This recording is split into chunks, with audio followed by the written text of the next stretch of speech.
Hello dear students, देखते हैं exercise 6.2 का क्वेश्चन नंबर 5 और question number 6। Fourth number question तक हमने लास्ट वीडियो में कवर कर लिया था। देखिए क्वेश्चन नंबर 5 में क्या है, आपको गिवन है, दिया गया है। क्वेश्चन की जो फोटो है वो मैं आपको नोट्स के साथ प्रोवाइड कर दूंगा। अब इस डायरेक्ट सॉल्यूशन देखिए, आपको गिवन है ए बी पैरेलल है सी डी के, दो लाइनें हैं ए बी और सी डी, दोनों ही क्या है, समांतर है, पैरेलल है।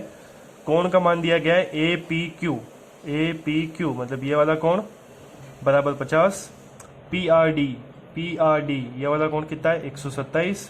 ठीक है, तो एक्स और वाई के मान आपको ज्ञात करने हैं। देखो कैसे करेंगे, हमने पहले, आपको पता है ए बी बराबर सी डी दिया गया है, ठीक है, समांतर रेखा है। तो अब या इस चित्र में दो तिर्यक रेखा है, कौन सी, एक तो है पी क्यू और एक है पी आर। तो पहले हम पी क्यू की बात करते हैं। तो जब हम पी क्यू की बात कर रहे हैं तो पी आर पे आपको ध्यान देना ही नहीं है, ठीक है, सिर्फ पी क्यू पे ध्यान दो। पी क्यू ट्रांसवर्सल है, रेखा पी क्यू तिर्यक होगी।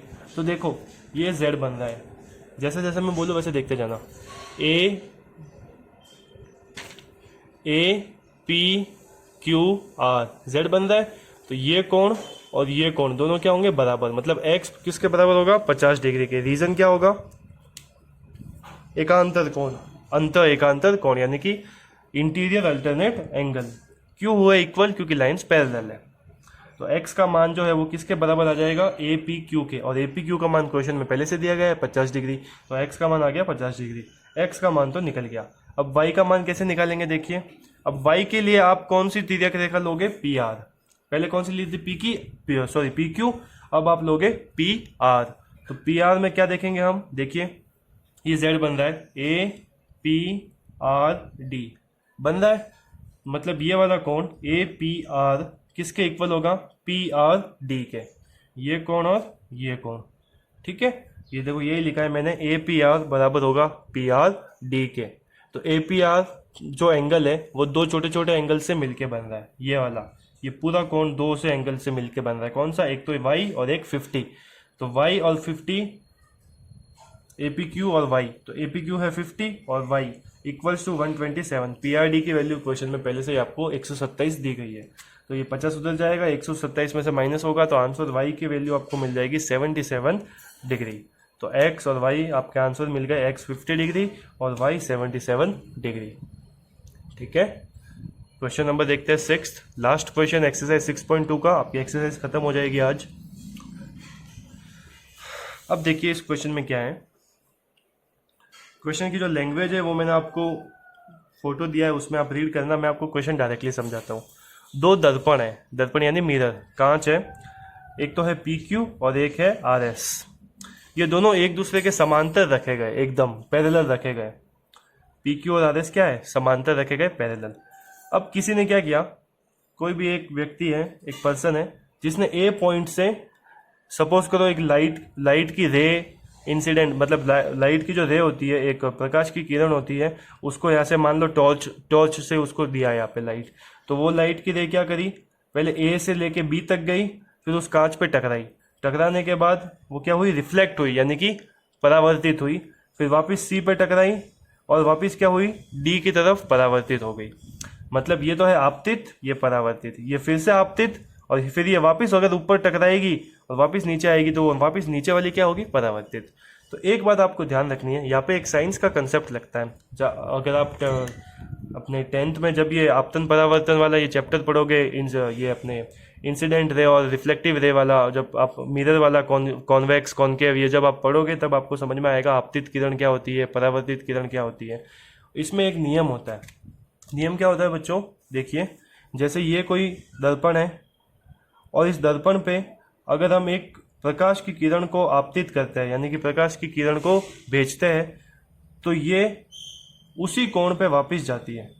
और ये जो बीच वाली लाइन होती है जिस पे ये आपतित हो रही है, इसको बोलते हैं आपतन कोण। और आपतन कोण को किससे लिखते हैं, आई से। और ये जो कोण होता है जिस कोण पे ये वापस जाती है, इसको बोलते हैं परावर्तन कोण। परावर्तन कोण को किससे लिखते हैं, आर से। आई बात आपको समझ में। तो आपतन कोण को लिखते हैं आई से और परावर्तन कोण को लिखते हैं आर से।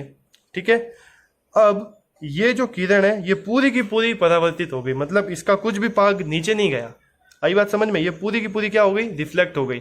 इसका मतलब ये जो आपतन कोण है और ये परावर्तन कोण है, ये क्या होंगे? आपके बराबर होंगे। तो आपको तो बस इतना ही याद रखना है कि ये जो लाइन होती है जहाँ पे ये परावर्तित हो रही है, वहां पे हम एक लाइन खींचेंगे।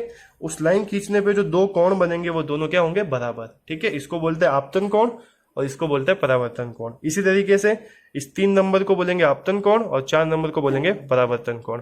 आई बात आपको समझ में? और ये जो लाइन होती है स्ट्रेट, इसको बोलते हैं अभिलंब, यानी कि इंग्लिश में बोलते हैं हिंदी में बोलते हैं अभिलंब, इंग्लिश में बोलते हैं नॉर्मल लाइन। ये जो लाइन होती है ये इस दर्पण के परपेंडिकुलर होती है, यानी कि 90 डिग्री पे होती है। अब देखिए क्या है, हमने यहाँ पे लिखा बीई एवं सीएफ अभिलंब है। बीई ये वाली लाइन और सीएफ ये वाली लाइन, ये क्या है? नॉर्मल है। एंगल बी, अब देखिए मैंने आपको क्या बोला, ये जो अभिलंब होते हैं ये दर्पण के क्या होते हैं? 90 डिग्री के कोण पे होते हैं, यानी कि परपेंडिकुलर होते हैं, लंब होते हैं। तो ये कोण बी वाला कोण और एफ वाला कोण ये बराबर होंगे। इसी तरीके से ये ई वाला कोण और सी वाला कोण दोनों 90 डिग्री है, मतलब बराबर होंगे। चित्र को ऐसे देखिए, तो ये कोण और ये कोण बराबर है और ये तिर्यक रेखा, मतलब संगत कोण बराबर है। और अगर जब संगत कोण बराबर है मतलब बीई और सी एफ ये दोनों क्या होगी? समांतर होगी। मतलब ये जो अभिलंब है आपके नॉर्मल है, ये भी क्या होंगे? पैरेलल होंगे। यही मैंने यहाँ लिखा है, कॉरेस्पॉन्डिंग एंगल संगत कोण ये इक्वल है, ई इक्वल है सी के और बी इक्वल है किसके? एफ के। तो जब ये संगत कोण बराबर होते हैं तो बीई बराबर बीई पैरेलल होगा किसके? सी एफ के। बीई समांतर होगी सी एफ के, मतलब ये दोनों रेखाएं क्या है? समांतर। अब आप देखिए, अगर ये दोनों रेखाएं समांतर है जो मैंने ब्लू पेन से बनाई है, तो ये देखो जेड बन रहा है। यहाँ से स्टार्ट करो, E B C F, Z बन रहा है, मतलब एंगल नंबर 2 और एंगल नंबर 3 ये दोनों क्या होंगे? इक्वल होंगे। यही हमने यहाँ लिखा है, एंगल 2 बराबर एंगल 3। रीजन क्या होगा? एकांतर कोण, यानी कि अल्टरनेट एंगल। अब मैंने आपको क्या बताया, 1 और 2 बराबर होंगे क्योंकि आपतन कोण बराबर परावर्तन कोण। इसी टाइप से 3 और 4 भी बराबर होंगे, आपतन कोण बराबर परावर्तन कोण। अब आप एक चीज देखिए, 1 2 के बराबर है और 2 3 के बराबर है, मतलब 1 भी 3 के बराबर होगा। उसके बाद अगर 1 3 के बराबर है और 3 4 के बराबर है तो 1 4 के भी बराबर होगा। इन तीनों इक्वेशन से आपको क्या दिख रहा है कि ये चारों कोण आपस में आपके क्या होंगे? बराबर होंगे। मतलब कोण 1 बराबर कोण 2 बराबर कोण 3 बराबर कोण 4, चारों कोण आपस में बराबर आ गए। ठीक है, एक बात और मैं भूल गया, क्वेश्चन में आपको प्रूव क्या करना था कि ये वाली जो लाइन है ए बी ये समांतर होगी, यानी कि पैरेलल होगी किसके? सीडी के। तो आप कैसे प्रूव करेंगे वो देखो। इतना आपको समझ में आया कि angle 1 equals to 2 equals to 3 equals to 4। मैं अगर आपको बोलूं कि आप 4 बच्चे हो, चारों के पास 5-5 रुपए है, तो मैंने 2-2 का ग्रुप बनाया, तो उन दोनों के पास 10 और बाकी के दोनों के पास 10। इसी टाइप से ये चारों एंगल इक्वल है, तो मैंने 1 और 2 का जो सम है वो 3 और 4 के सम के इक्वल ही आना है क्योंकि चारों इक्वल है। तो 1 और 2 का सम कौन सा एंगल देता है आपको? 1 और 2 का सम ए बी सी, तो ए बी सी। और 3 और 4 का सम कौन सा एंगल देता है आपको? B C D, B C D. अब आप देखिए, ये लाइन और ये लाइन ए बी और सी डी, और ये वाली जो बी सी लाइन है ये क्या है? इन दोनों के लिए क्या है? ये ट्रांसवर्सल, यानी कि तिर्यक रेखा। तो तिर्यक रेखा ये इस तरह से काट रही है कि ए बी सी मतलब ये वाला कोण और बी सी डी मतलब ये वाला कोण ये बराबर है। तो ये देखो जेड बन रहा है, ए बी सी डी, और एकांतर कोण क्या आ रहा है? बराबर आ रहा है। तो जब एकांतर कोण बराबर होते हैं तब रेखाएं क्या होती है? समांतर। मतलब ए बी रेखा किसके समांतर होगी? सी डी के। और यही हमें क्या करना है? सिद्ध करना है। तो हमने ये सिद्ध कर दिया कि कोण ए बी सी बराबर कोण बी सी डी, इसलिए ए बी समांतर होगी किसके? सी डी के। यही हमें क्या करना था? सिद्ध करना था। Hence prove. आया समझ में? ठीक है, तो आज ये आपकी एक्सरसाइज खत्म हो गई है। नेक्स्ट एक्सरसाइज में जो भी क्वेश्चन है पहले हम उसके एग्जाम्पल देखेंगे, उसके बाद हम क्वेश्चंस पे जंप करेंगे। तब तक के लिए आप इनको अच्छे से अच्छे से समझना। अगर किसी भी स्टेप में आपको डाउट आता है तो आप मेरे से बेझिझक पूछ सकते हो। Thank you.